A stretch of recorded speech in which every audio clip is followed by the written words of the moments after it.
당구대의 특성이나 회전력의 정도, 수구의 속도, 또 볼을 치는 이들의 큐 비틀기 등등 많은 변수에 특히나 민감한 볼의 배치가 있습니다.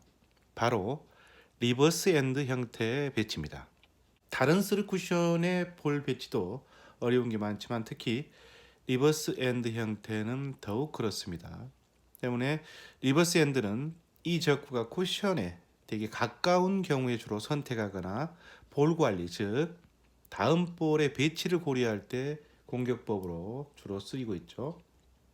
그런데요, 리버스 엔드 형태에서 4쿠션까지 길게, 예를 들면 지금 화면과 같은 형태의 볼 배치에서 3쿠션을 맞고 수구가 출발했던 곳 방향으로 장축이나 단축으로 진행하는 경우가 있습니다. 앞돌려치기 대회전 형태에서 재회전으로 나오지 않을 경우에 1쿠션, 2쿠션 이후에 세워서 치는 그런 형태도 이런 경우와 비슷한 거죠. 그래서 앞서 소개해드린 리버스 엔드 시스템에다 여기에 한 가지 더 여러분께 오늘 소개해드립니다.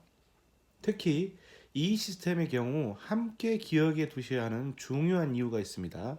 바로 수구가 당구대 정중앙을 지나는 라인과 겹쳐 있기 때문입니다. 제가 다음 시간에 다시 한번 정중앙 라인이 3쿠션에서 얼마나 중요한지 반드시 기준점으로 알고 있어야 할 정중앙을 지나는 라인을 다시 한번 정리해서 알려드리겠습니다. 자, 오늘 이 시스템은 수구를 1쿠션으로 보내고 나면 1쿠션 이후에 당구대 정중앙 지점을 통과하고 그 이후에 만들어지는 리버스 엔드 시스템 4쿠션 라인입니다. 그렇다면 포인트의 수치를 한번 볼까요? 수구의 수는 5.5 40, 즉 장축 6포인트부터 시작됩니다. 빨간색으로 화면에서 표시가 된 수치들입니다. 29, 26, 23, 20, 15, 10 이렇습니다. 수치가 헷갈린다고 생각할 수 있는데요. 패턴을 이해하시면 매우 단순합니다. 사실은 장축은 한 포인트당 3씩 올라가는 거고요. 단축은 한 포인트당 5씩 수치가 차이가 납니다. 그래서 아주 간단하죠. 1쿠션의 수치는 노란색으로 표시가 되어 있습니다. 수가 있는 쪽 코너에서부터 포인트당 10, 20, 30입니다. 4쿠션의 수치는 반대편 장축 포인트부터 1, 2, 3, 4, 5, 6, 7, 8 포인트별로 1씩 올라가는 거고요. 단축으로 오면 포인트별 역시 9, 10, 11 이렇습니다. 1부터 11까지죠. 4쿠션 지점은. 그렇다면 수구의 수는 어떤 의미가 있을까요? 여기 수구 수는 해당 포인트에서 쳐야 할 1쿠션의 수치가 곧 수구의 수입니다. 예를 들면 5.5 60은 지금 현재 20이죠. 수구수가. 그래서 5.5 60인 단축 1포인트의 수구가 있다 그러면 기준 수치가 1쿠션 20을 향해 쳐야만이 이 포쿠션 라인이 형성이 이렇게 지금 수치대로 시스템대로 온다 이런 것입니다. 좀 더 세분해서 자세히 알려드리겠습니다. 장축 6번째 포인트, 그러니까 5.5 40에서 1쿠션에 29, 여기 수구수가 29로 적혀 있죠. 이 수구수는 앞서 말씀드린 대로 해당 포인트에서 쳐야 할 1쿠션의 수치가 곧 수구수라고 했습니다. 그러니까 29를 향해서 치게 되면 포쿠션 위치가 1포인트에 떨어진다는 거고요. 5.5 45인 7번째 장축 포인트에서 1쿠션 26을 향해서 치면 4쿠션은 1.5포인트에 떨어진다 이런 겁니다. 5.5 50 위치에서 수치는 23입니다. 1쿠션 23을 향해서 보내면 4쿠션 장축 5포인트 지점으로 온다는 겁니다. 회전력은 모두 3팁입니다. 여러분의 회전력에 맞게 형성되는지 연습을 통해 기준을 마련하시기 바랍니다. 5.5 60지점은 수구수가 20이죠. 1쿠션 20을 향해서 보내면 4쿠션 리버스 엔드 지점이 7포인트 부근으로 온다는 겁니다. 수구의 속도에 따라 당구대의 미끌림의 정도에 따라 맞는 지점의 포쿠션 라인이 약간 차이가 날 수가 있습니다. 그래서 여러분의 회전과 큐 속도에 맞는 연습이 중요한 거고요. 어떨 때는 1쿠션을 강하게 치고 어떤 경우는 1쿠션을 천천히 슬로우로 치시면서 보내면 당연히 역회전 형태이기 때문에 2쿠션 이후에 3쿠션에 맞는 지점이 달라지는 거고, 그렇게 되면 3쿠션에서 4쿠션으로 오는 볼의 진로가 달라지는 겁니다. 따라서 여러분들의 맞는 그런 속도와 일정한 것들을 연습을 하셔야 됩니다. 5.5 70, 그러니까 단축 2포인트의 수구수는 15입니다. 1쿠션 15를 향해 3팁을 주고 수구를 보내면 3쿠션 이후에 오는 4쿠션 라인이 8.8포인트 지점입니다. 그러니까 단축으로 온다는 거죠. 단축 4쿠션 지점으로 온다는 겁니다. 여러분이 알아두셔야 할 부분들이 바로 이겁니다. 수구가 단축 2포인트, 즉 5.5 70 지점 부근에서부터 리버스 엔드 형태로 치게 되면 3쿠션 지점이 반대편 단축 코너에서 1포인트 이너에 형성이 되면 이와 같은 형태로 단축을 향해서 자연스럽게 올라온다라는 겁니다. 이걸 이해하시는 게 중요한 거죠. 당연히 5.5 90에서는 더욱 그렇겠죠. 단축 3포인트에서 수가 출발할 때 이 경우에 수치는 10이라고 했습니다. 3팁에 회전을 주고 보내면 1쿠션, 2쿠션, 3쿠션 이후에 올라와서 4쿠션 지점은 단축 10.8포인트를 향해서 온다, 이런 겁니다. 이와 같은 선을 이해하기 위해서는 먼저 수구의 통과 라인을 보셔야 합니다. 수구를 수치대로 보내면 통과하는 지점이 바로 정중앙 지점이라고 말씀드렸죠. 수구의 해당 포인트에서 3팁을 주고 29, 26, 23, 20, 15, 10으로 보내면 1쿠션 지점을 보내게 되면 1쿠션을 맞고 정중앙 지점을 수구가 지나면서 이런 리버스 엔드 라인이 형성된다는 겁니다.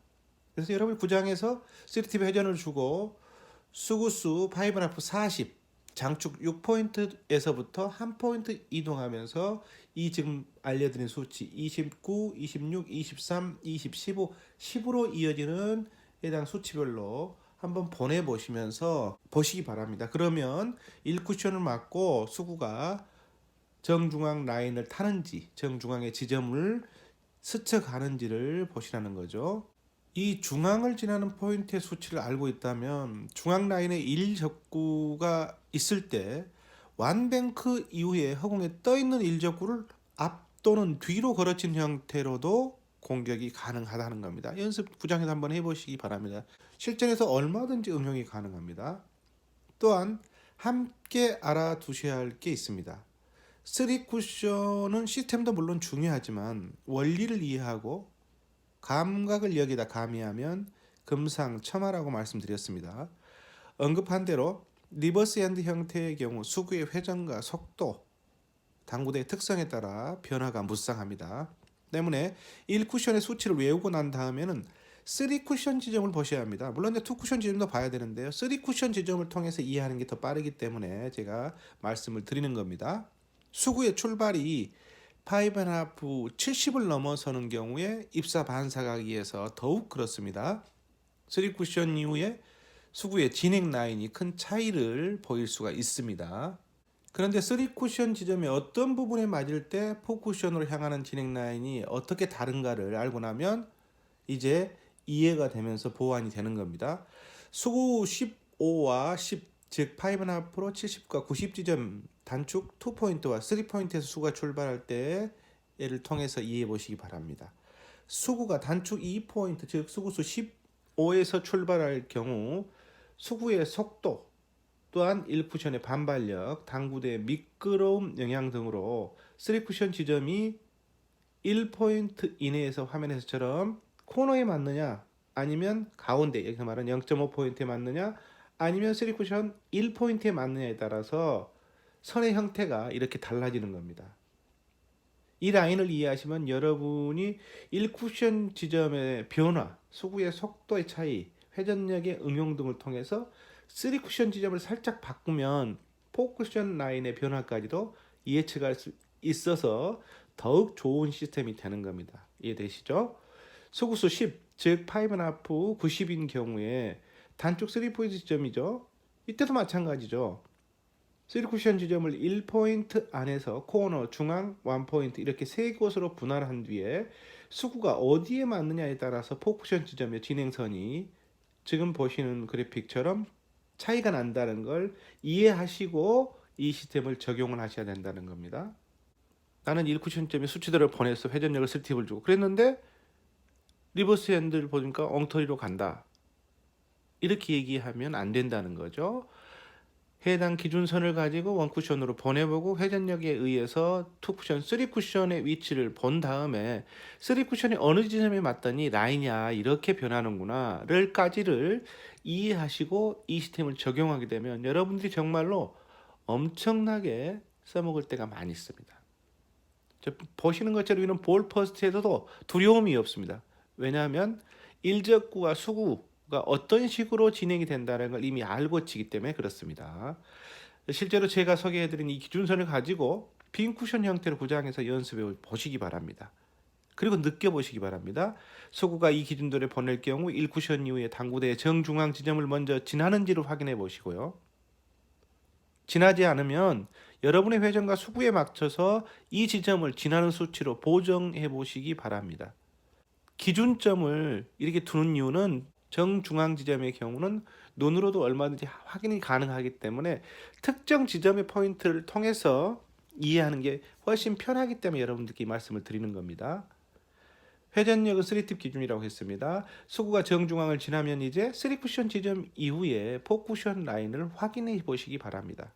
역시 제가 제시한 기준을 토대로 어떤 느낌으로 수구를 보냈을 경우에 이처럼 리버스 엔드가 형성이 되는지를 몸에 익히시기 바랍니다. 그리고 나서 안정이 되면 볼을 먼저 치는 볼 퍼스를 통해서 연습하십시오. 볼을 먼저 치는 볼 퍼스를 하다 보면 일적구와 수구의 관리 등이 이해가 절로 되고요.